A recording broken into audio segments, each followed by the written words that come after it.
Welcome back. You're still watching Citizen Extra, the Friday edition, as we continue our special coverage of the political party primaries and general political happenings across the country. Of course, with the biggest announcement yesterday by NASA naming its flag bearer, as well as a possible lineup if they clinch power. In studio, we still have Cynthia Mutere, chair of the Women's League in Fort Kenya, as well as Otiende Amolo, former chair of the Commission on Administration of Justice, also known as Office of the Ombudsman, as well as the ODM nominee for the Rarieda parliamentary seat. Bona Amolo, yes, clinched the ODM ticket to run for MP for Rarieda. So yes, given that that comes from Siaya, it could be as good as done, Bona Amolo. Hopefully so. Yes. Okay, let's continue discussing the issue of NASA. Now the biggest question comes also about 2022 race.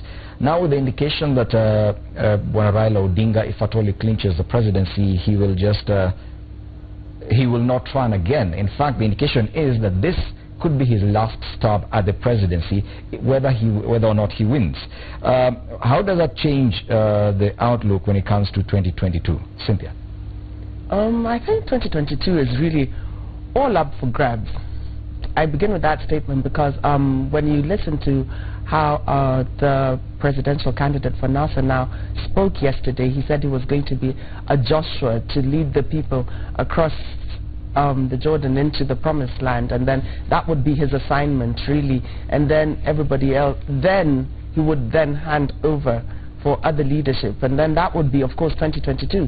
2022, we have people who have sacrificed the ambition last time. My party leader, Honorable Senator Moses Wetangula.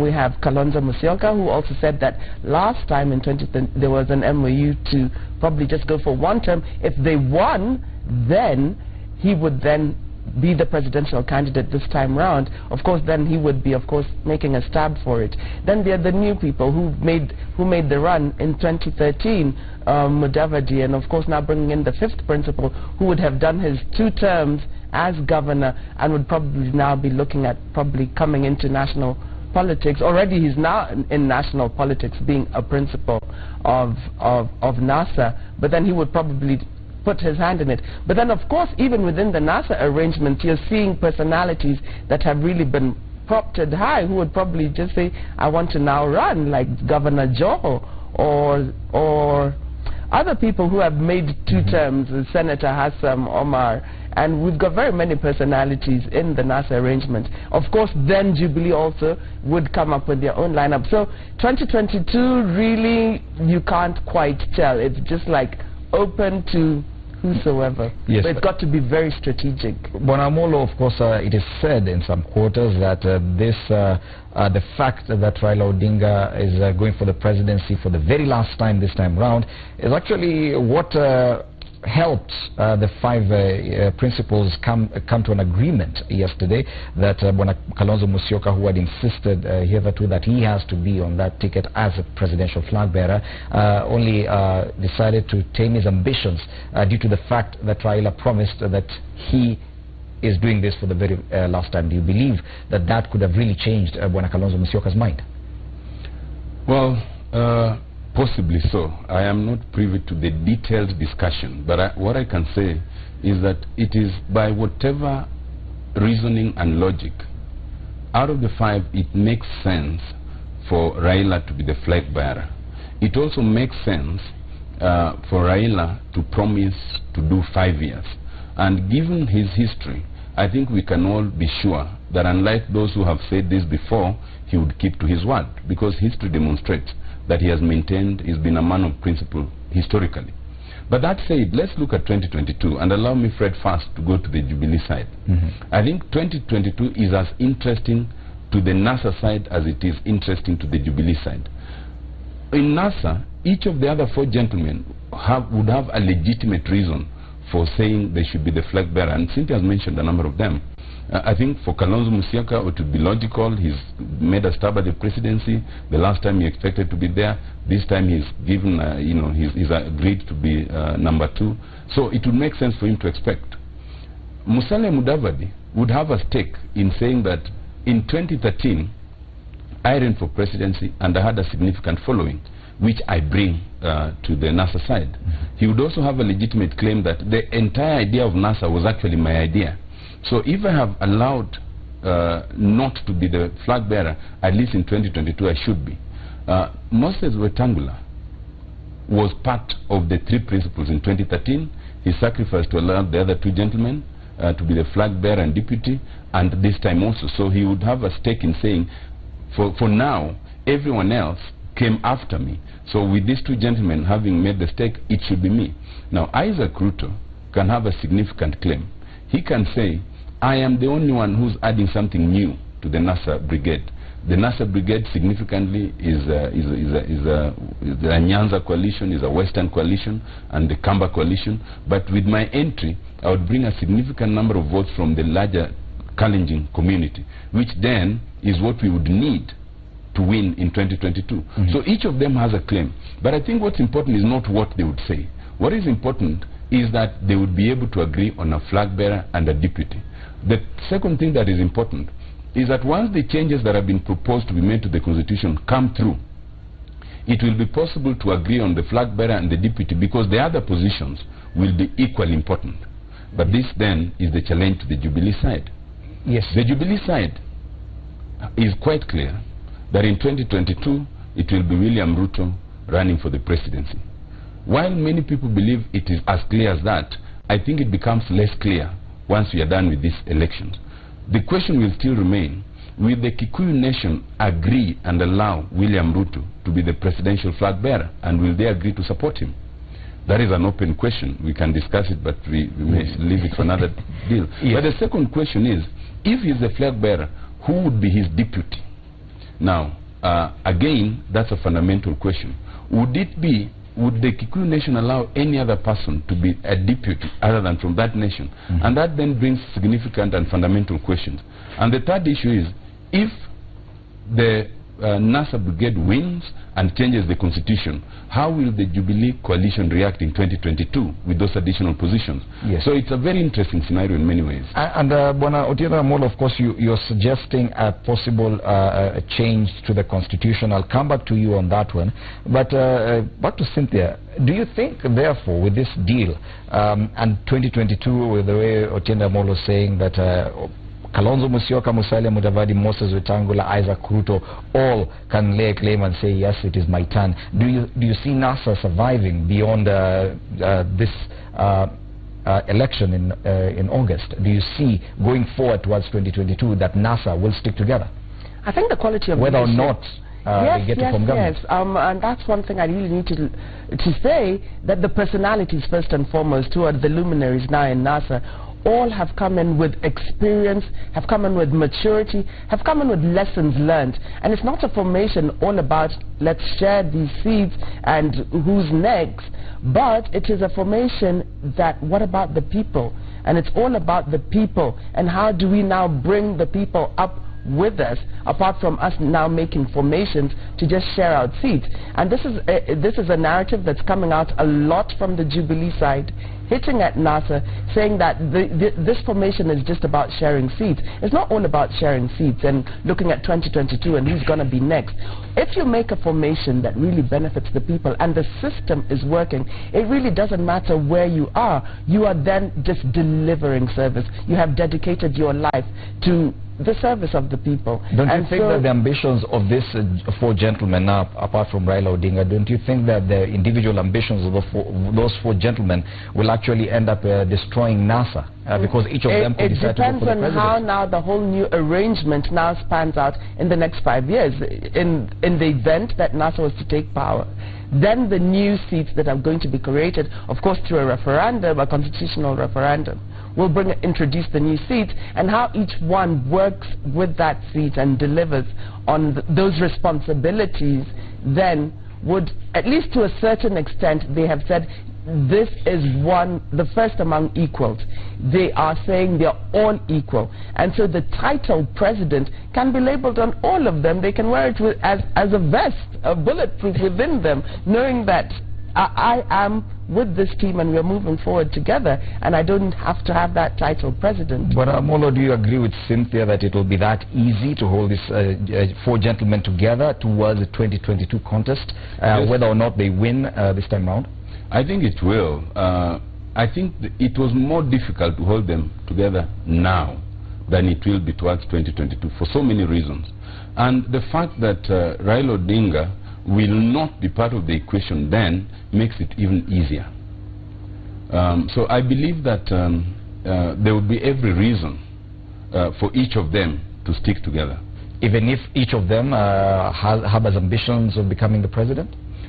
Well, I think they've all agreed, and which is why they had disagreement. Everybody, I think, had said that they would not hold together towards this election.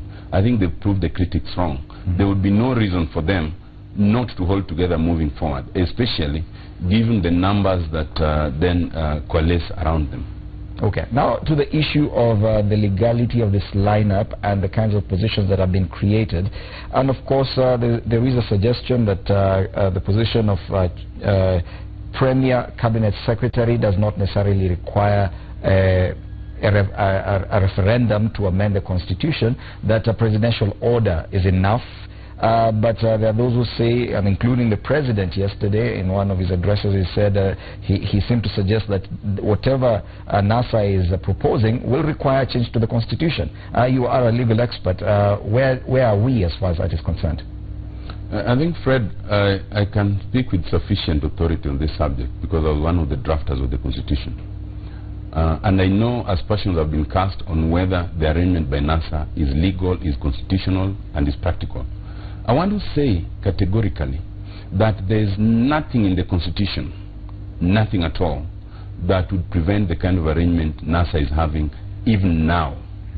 There are usually 2 schools of thought. There are those who say that it is only that which is expressly permitted in the Constitution that can be done, that if it is not expressly permitted, then it is prohibited. Mm-hmm. The second school says that that which is not expressly prohibited is permitted. That second school is the school we adopted in writing the Constitution. Mm-hmm. As long as the Constitution does not expressly prohibit anything, then it can be done. The Constitution as we have now does not prohibit that kind of arrangement. All that it means is that those agreements will be done and it will be effected in the context of a presidential system. The Constitution gives the President certain powers. Mm-hmm. The Constitution does not stop the President from delegating some of them. So what it would mean is that the presidency under NASA would essentially delegate some of those powers, just the way even under the Jubilee administration, mm-hmm, the President has essentially delegated some of the powers to the Deputy President, including sometimes when he travels. But moving forward, and this is where the amendment comes in, the NASA has promised a constitutional amendment. That constitutional amendment would then introduce all these positions in the Constitution. That would be a change in the structure of government. When that time comes, then it would involve an amendment to the Constitution which will require a referendum. At that time, essentially what will be happening is that we'll be moving from a presidential system which we have now, and under which all these gentlemen would work, to a parliamentary system, which is what NASA has always proposed, one that would then change the structure of government. But there's nothing in the current Constitution that would prohibit it from working now. But the only difference is, at that time, it will now be entrenched in the Constitution. It will not just be about the gentleman's agreement. Are you therefore saying that a referendum to change the Constitution, in as far as this lineup is concerned, is something that we'll have to embark on, that there's no way out, that at some point, yes, we have to change the Constitution? It is not that there's no way out. And the change on the Constitution will not be so that you make this possible.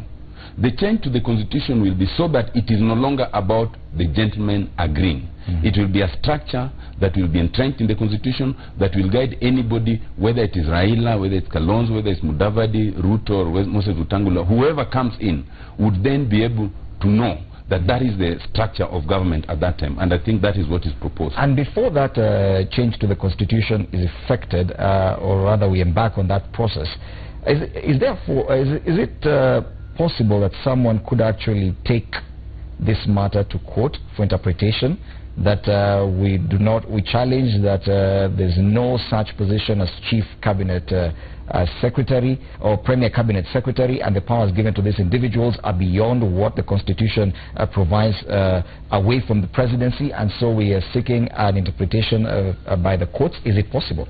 It is possible, and knowing Kenyans, it is not just possible, it is likely. But when they go to court, and they can go to court, but they will fail. They will fail for a very simple reason.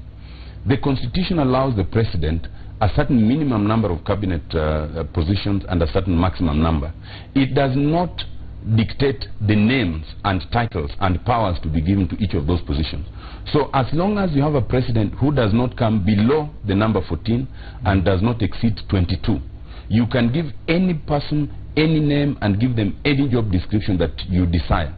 All these positions in the context of NASA will fit within the constitution. A premier CS will fit within that description. The powers given, including control and all that, will fit that. So anybody can challenge them, but they will fail. Okay.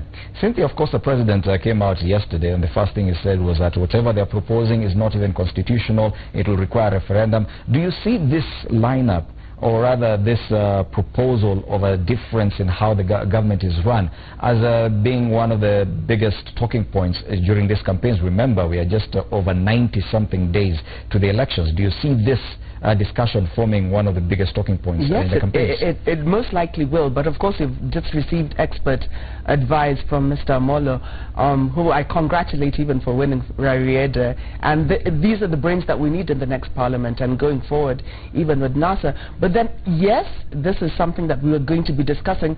Of course, when we were even campaigning for the constitution that we have now, we had deputy presidents saying no to this, and then how do you expect someone who's been campaigning against the constitution to even implement it fully, when now NASA were in the forefront, at least the luminaries in NASA? We wanted devolved government. We want to strengthen devolved government. We want resources going down to the people on the ground in rural areas, so that there's equitable distribution of resources and of development. And so when you find people who don't even believe in the document that's supposed to be your guiding principles to run the country, then that's how you get a Jubilee government that is so corrupt and not delivering on people. And really, in August, the people need to give NASA a chance. Yes. Now, Bonaotinda Molo, back to this issue of Jubilee actually making this part of the discussion, part of the, as a campaign, saying that, yeah, we'll be forced to go for a referendum.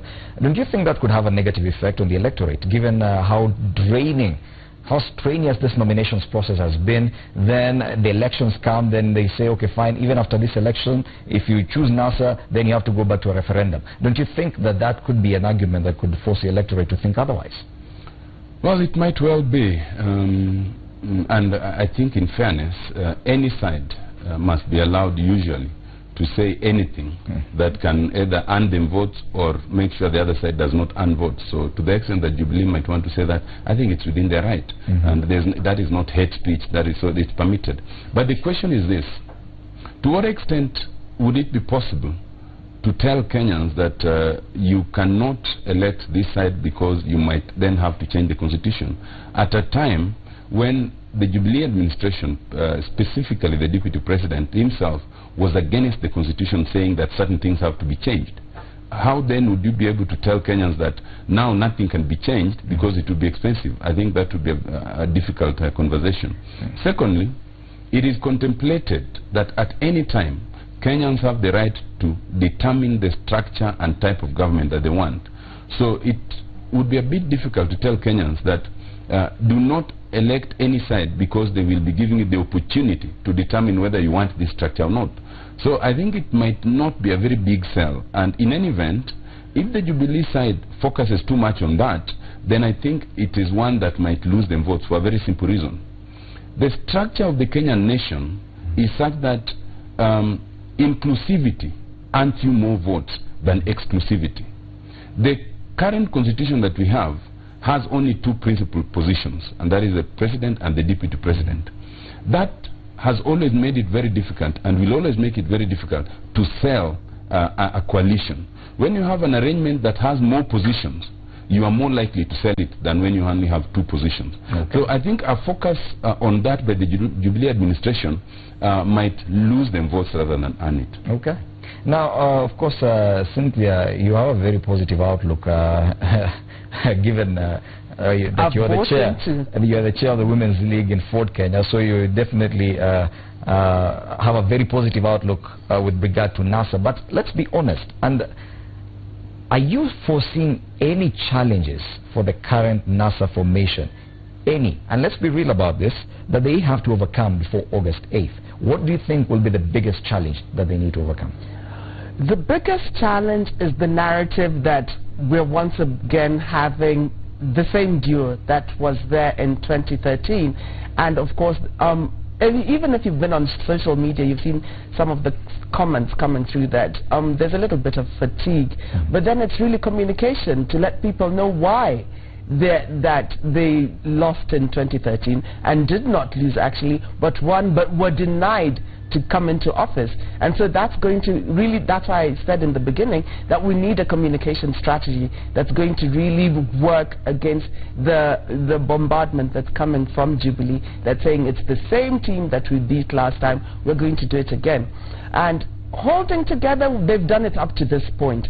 So the only battle is that one of voter fatigue, seeing the same duo who did not deliver the last time, not delivering. But they need to know they delivered last time and they will deliver this time. So then, therefore, the narrative is going to be that they actually won last time? And someone needs to be on the table to just break down what happened in the Supreme Court so that people can digest that and just some of the things that were not admissible, some of the things that were not really privy to the public, then needs to really come out, that the people understand this is what happened. And do you want to use the next 3 months just doing that, or letting them know that you're bringing a system in place that is going to grow their lives? Yes, but Amolo, the biggest challenge that this ticket has to overcome? There are 3 challenges. The first is what Cynthia was talking about. In 2013, I was the ombudsman, so I was not deeply involved in ODM matters and all. But in fairness and in truth, the ODM party was not well prepared in advance for the Supreme Court matter. That is not to say that the Supreme Court did itself any justice. The Supreme Court itself mishandled the entire thing. But had there been prior proper preparation for any challenge, I think it would have gone much better. And in truth, the numbers did not add up then, they do not add up now, even if you try to look at the numbers that by which it is said that Jubilee won. I am happy that I am now part of the team, and I will be prepared to be part of the legal team. And so I think that's a challenge that we can overcome. The second challenge is the challenge of keeping the word. The arrangement right now and the agreement that has been signed and witnessed gives those 5 positions. Once we are done with the elections, and once Raila becomes the president, it will be entirely in his hands the extent to which that agreement is complied with. Because in the country of the Constitution, he could choose not to comply with it and there might not be much consequence. Now that challenge is one which is not as big as it might otherwise be.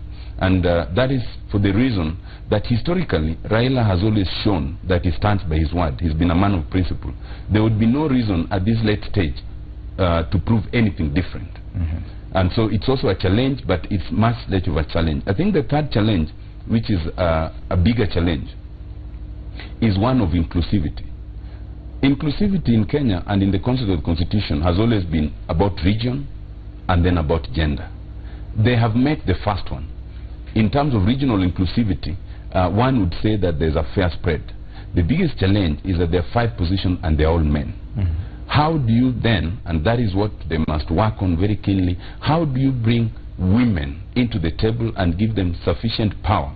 What this means is that beyond the 5 slots that have been allocated, there must be a very clear consideration of having women lead, for example, the Senate as Speaker, the National Assembly as Speaker, the Majority Leader in Senate and the National Assembly, and some of those very powerful positions, so that one does not say that all the major positions in government are taken by men. Okay. Well, of course, it should be noted that also, and as far as the party primaries are concerned, Jubilee already has 2 female contenders for governors positions, while ODM has none. Wiper Party, we still await a few details. There could be one or two, but that is yet to be declared. Let's now take another break. We'll be back with Citizen Extra. We continue our special coverage of political happenings in the country.